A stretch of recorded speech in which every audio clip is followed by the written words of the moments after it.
A fórmula infalível. Dissemos que cada mente humana contém uma acumulação de opiniões, convicções ou conceitos errados, contrários à verdade e em conflito com os princípios básicos da criação, e que estão perenemente manifestando, nas condições exteriores, todas essas calamidades e sofrimentos que se manifestam no ser humano e no mundo em geral, doenças, acidentes, tristezas, conflitos, desarmonias, escassez, fracassos e até a morte.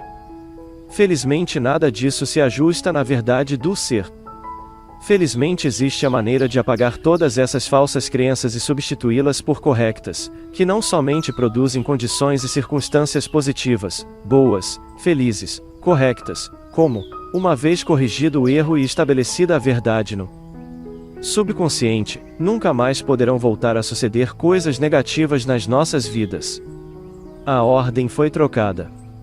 O ímã mudou de polo. É absolutamente impossível atrair algo em que não se encontre já a sua correspondência em nós. A fórmula infalível é a seguinte: que cada vez que te acontece algo indesejável, que adoeças, que tenhas um acidente, que te roubem, que te ofendam, que te incomodem, ou que tu sejas a causa de algum mal em relação a outro ou a ti mesmo, se fores afligido por um defeito físico, ou moral, ou de caráter, se te desagrada alguém, se o detestas ou se o amas demasiado e sofres por isso, se te torturam, se te apaixonas por alguém que pertença a outro, se és vítima de uma injustiça ou vítima do domínio de outro, a lista é interminável de forma que põe tua condição que te está a afetar, conhece a verdade. Jesus Cristo, o maior de todos os mestres da metafísica, disse: conhecei a verdade e ela vos fará livres. A verdade, a lei suprema é a harmonia perfeita, a beleza, a bondade, a justiça, a liberdade, a saúde, vida, inteligência, sabedoria e amor. Todo o oposto é aparência. É contrário à lei suprema da harmonia perfeita, logo é mentira porque é contrário à verdade. Jesus Cristo, o maior de todos os mestres da metafísica, disse: conhecei a verdade e ela vos fará livres. A verdade, a lei suprema é a harmonia perfeita, a beleza, a bondade, a justiça, a liberdade, a saúde, vida, inteligência, sabedoria e amor. Todo o oposto é aparência. É contrário à lei suprema da harmonia perfeita, logo é mentira porque é contrário à verdade. O teu eu superior é perfeito.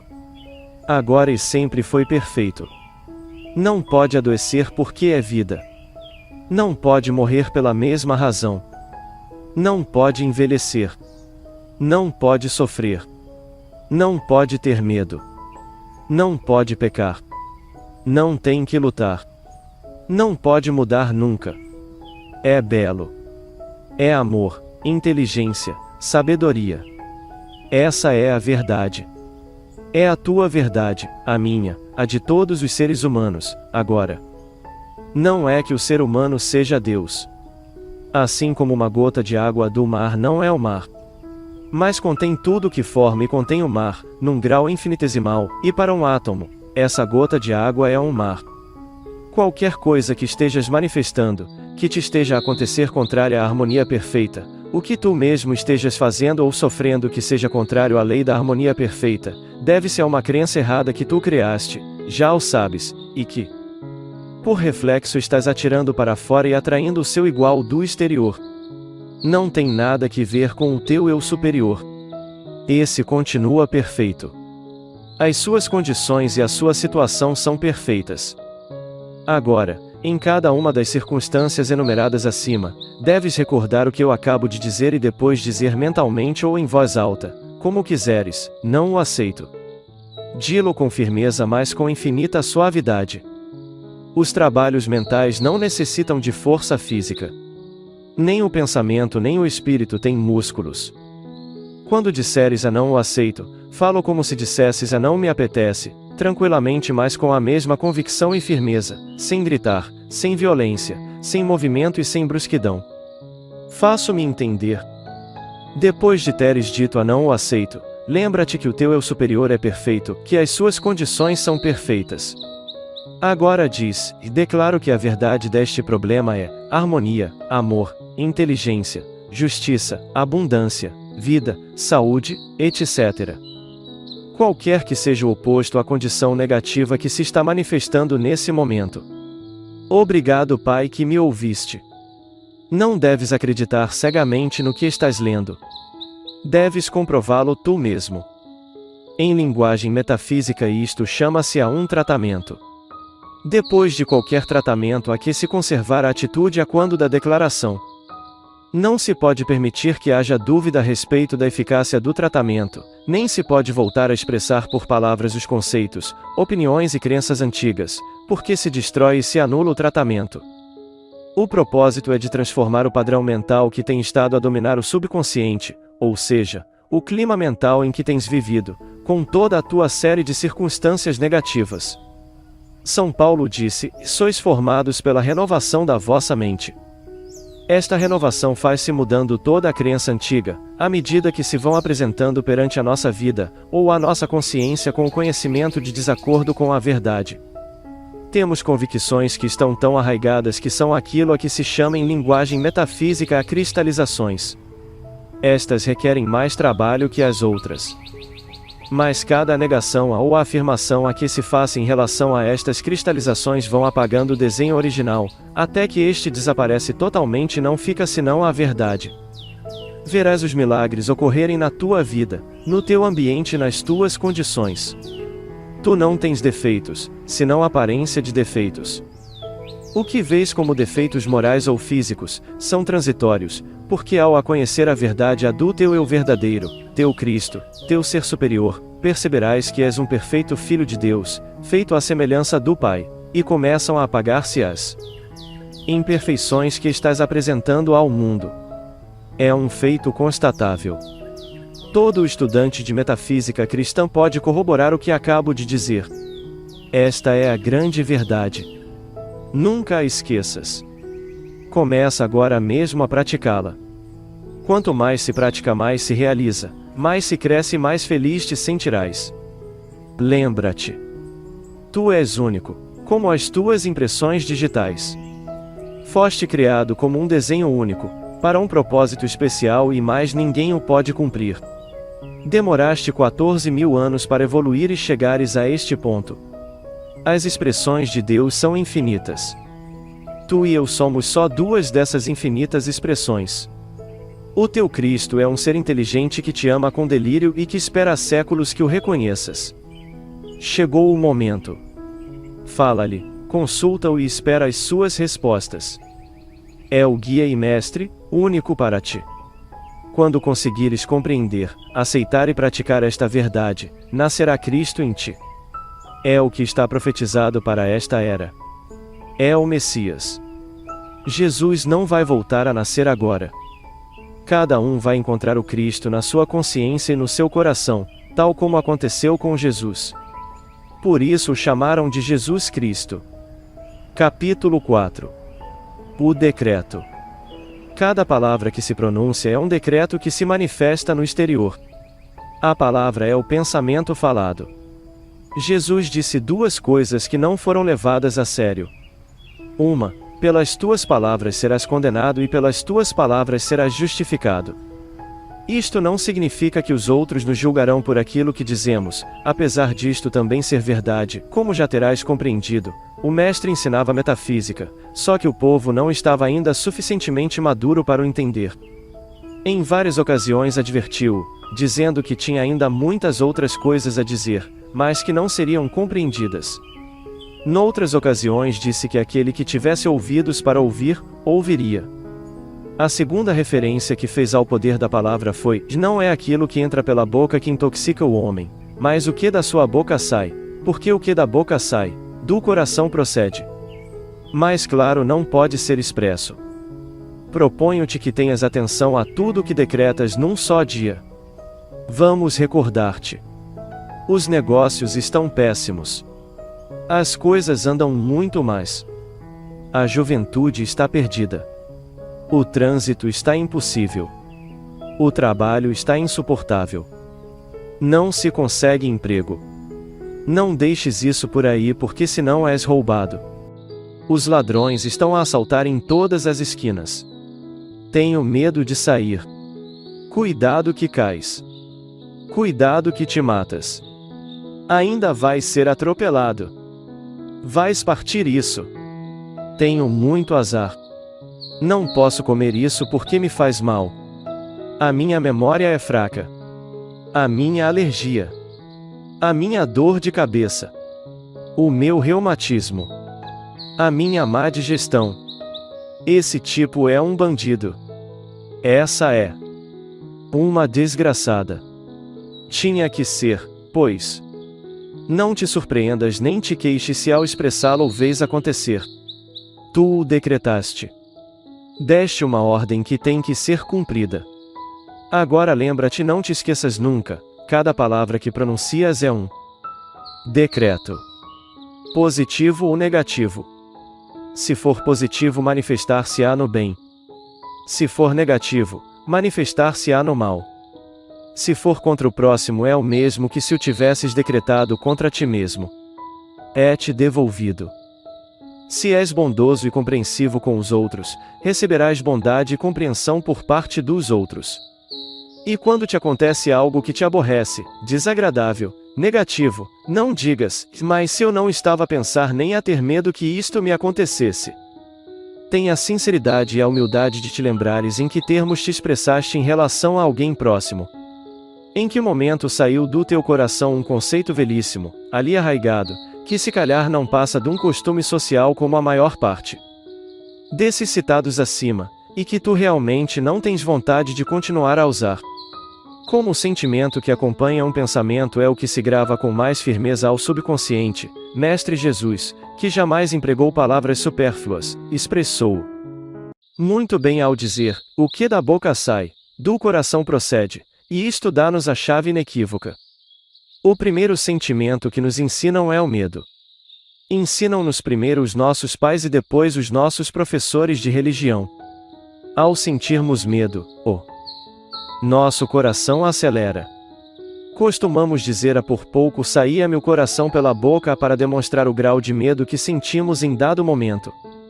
O medo é o que está por detrás de todas as frases negativas que te citei acima.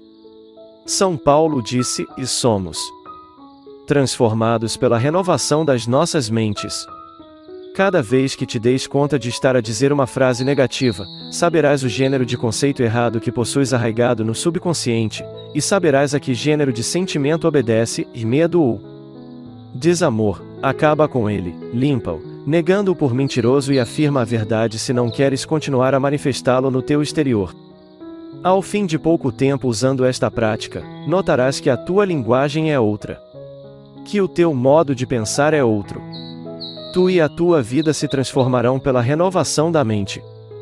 Quando estiveres reunido com outras pessoas, darás perfeita conta do gênero de conceitos que possuem e poderás constatá-los em tudo o que lhes acontece.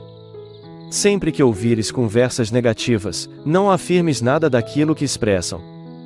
Pensa: não o aceito nem para mim nem para eles.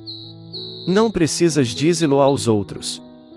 É melhor não divulgar a verdade que estás a aprender, não porque tenhas que escondê-la, mas porque existe uma máxima ocultista que diz: quando o discípulo está pronto, o mestre parece. Pela lei da atração, todo aquele que está preparado para subir de grau, é automaticamente aproximado àquele que o pode ajudar a crescer, de maneira que não trates de fazer o trabalho de catequista. Não obrigues ninguém a receber lições sobre a verdade, porque podes te encontrar com aqueles que tu acreditavas estarem mais dispostos, e serem afinal os que menos simpatizavam com a ideia. A isto se referia Jesus quando disse: não deem o santo aos cães, nem deem as pérolas a porcos, não seja que os pisem, e se voltem e os despedacem. Capítulo 5. A fé move montanhas? Por que e como? Toda a gente conhece o ditado e o repete a miúde. Repetem-no como o papagaio, pois não sabem o que significa, nem porquê, nem como isso é, que a fé move montanhas. Poucos sabem que o medo também move montanhas. O medo e a fé são uma mesma força. O medo é negativo e a fé é positiva. O medo é a fé no mal. Ou seja, a convicção de que vai acontecer o mal. A fé é a convicção de que o que vai acontecer é bom, ou que vai acabar bem. O medo e a fé são as duas caras da mesma moeda. Repara, tu nunca temes que te aconteça algo de bom. Nem nunca dizes tens fé em que te vai acontecer o mal. A fé é sempre associada a algo que desejamos, e não creio que tu desejes algo de mal para ti. Tens medo disto, não é? Tudo o que temes atrai e acontece-te. E, quando te acontece, geralmente dizes com um ar triunfante, pois, eu já sabia.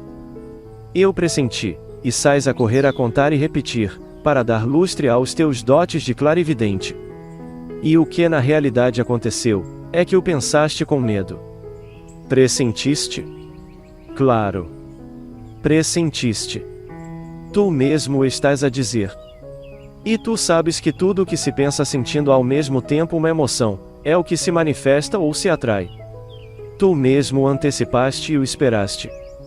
Antecipar e esperar é fé. Agora repara, que tudo o que tu esperas com fé vem a ti, sucede-te. Então, se sabes que isto é assim, o que te impede de usar a fé para tudo o que desejas, e amor, dinheiro, saúde, etc, etc. É uma lei natural. É uma ordem divina. Jesus Cristo ensinou-o com as seguintes palavras que tu conheces, tudo o que pedirdes em oração e acreditando, o recebereis. Não fui eu que inventei isto. Está no capítulo número 21, versículo 22 de São Mateus. E São Marcos o expressa ainda mais claro, tudo o que pedirdes orando, crei que o receberás e vos chegará. São Paulo disse-o por palavras que não têm outra interpretação, e a fé é a certeza daquilo que se espera, a convicção daquilo que se vê. Mais acima disse-te que a fé é a convicção do bem. Agora, digo-te que a convicção vem do conhecimento. Supunhamos que tu vives na província e que nunca foste à capital. Queres ir à capital, apanhas o comboio, o autocarro ou o avião. Sabes onde fica a capital e como te dirigires a ela. Um dia vais até a capital e utilizas a melhor forma de lá chegares, mas pelo caminho não vais com medo de um desvio para a lua, pois não? Se fosses um índio selvagem, poderias estar a tremer de medo por desconhecer totalmente o que te estava a acontecer. Mas, sendo uma pessoa civilizada, vais calmo, sabendo que a tal ou tal hora chegarás à capital. O que é que te dá essa fé? O conhecimento. A ignorância dos princípios da criação é o que faz com que o mundo tema o mal, não saiba empregar a fé e nem sequer saiba o que ela é. A fé é convicção, segurança, mas estas têm que estar baseadas no conhecimento de algo. Sabes que existe a capital e vais até ela. Por isso sabes que não irás parar à lua. Agora sabes que quando desejas algo, se tens medo de não o obter, não o obterás. Se o negas antes de o receber, como no exemplo já dado, da oração que faz a Deus a generalidade da humanidade, meus Deus, concede-me tal coisa, apesar de eu saber que não mo vais conceder porque vais achar que não me convém. Não o obterás porque o negaste de antemão. Confessaste que não o esperas. Deixa-me dar-te a fórmula metafísica para se obter qualquer coisa que se deseje. É uma fórmula. Temos que a empregar para tudo. Comprova-a por ti mesmo. Não acredites em mim cegamente. Eu desejo tal coisa. Em harmonia para todos e de acordo com a vontade divina. Sob a graça e de forma perfeita.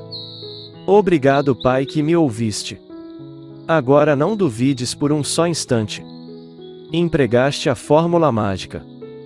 Cumpriste com a lei completa e não tardarás em ver o teu desejo manifestado. Tem paciência. Quanto mais tranquilo esperares, mais depressa verás o resultado. Para que saibas o que fizeste ao repetir a fórmula, vou explicar-te o processo detalhadamente. Ao dizeres em harmonia para todos, eliminaste todo o perigo de que a tua conveniência prejudicasse outros, não te sendo possível desejar o mal a outros. Ao dizeres de acordo com a vontade divina, se o que tu desejas é menos perfeito para ti, verás suceder algo muito melhor do que esperavas. Neste caso, significa que o que estavas a querer não ias achar suficiente, não iria resultar em tão bom quanto tu pensavas. A vontade de Deus é perfeita. Ao dizeres sob a graça e de maneira perfeita, é fechado um segredo maravilhoso.